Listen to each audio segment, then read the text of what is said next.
This is for 3386 Kilo 085 Hotel for Austin Merritt.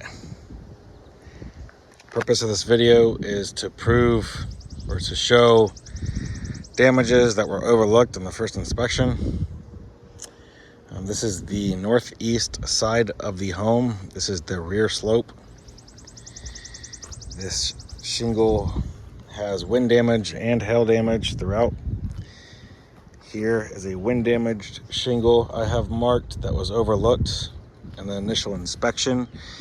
As you can see, there's creasing in this shingle.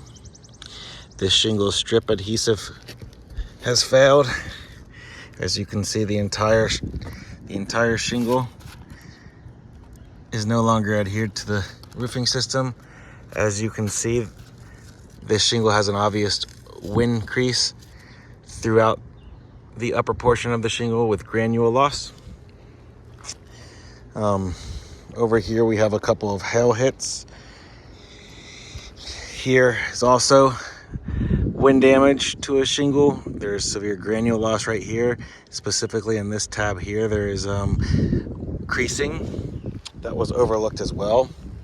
And that's just in this little test square here on the front slope. We have more hail hits on the front slope than the rear slope. I can show you a few there. Each circle are hail hits. Now, this shingle is old and brittle. You can see a lot of exposed fiberglass. Now, I went ahead and, because I know sometimes State Farm says the wind damage is thermal cracking, so I went ahead and found a perfect example of thermal cracking versus wind damage that I'm going to show you in the same frame. I'm going to show you a little bit of different characteristics between thermal cracking, which is labeled in TC in blue chalk, and then I'm going to show you some characteristics that prove it's, or that shows it's wind damage in red chalk. So now on a thermal cracked shingle, like this is a perfect example of, you can see creasing, or not creasing, excuse me. You can see cracking, literal cracking, where granules have fallen off the shingle. And, you know, from a photo, I could see why some would be able to say, you know, someone try to argue wind damage or thermal cracking. We know this is thermal cracking because the strip adhesive has not failed, right? This shingle is completely adhered down to the roofing system. It is 100%, this is textbook thermal cracking. I will attach a few attachments to our email going over some of the characteristics of thermal cracking and why this is thermal cracking. Here we have a wind damage shingle that was overlooked on the inspection. The reason this leans towards, or this is classic textbook wind damage on an architectural shingle. As we can see, we have creasing and granule loss throughout the upper portion of the shingle, which makes us lead. Another reasoning we say this is wind damage is because the strip adhesive has failed on this entire shingle.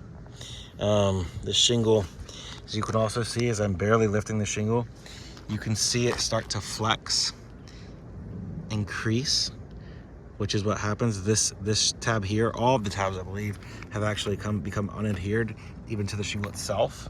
And what happens is wind will get under the shingle, and the shingle will flap in the wind and create a crease throughout the middle upper portion of the shingle, and it causes granule loss as well. And this is a perfect example of textbook wind damage versus textbook thermal cracking in the same frame. This was overlooked, which is easy to do. It's not a severe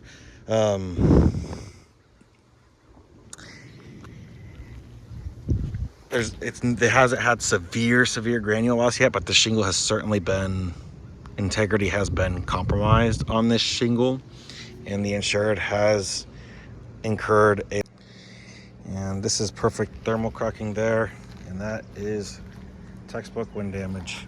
On this slope over here, we have more wind damage on this shingle. And the reason we believe this leads us to believe wind damage is because the strip adhesive failure and also the shingle is flexing, increasing. This is thermal cracking. You can see cracking through the middle of the shingle, but the shingle is no longer, or the shingle is adhered to the roofing system. This was overlooked over here on this slope here. There is wind damage to that shingle, as you can see, granule loss.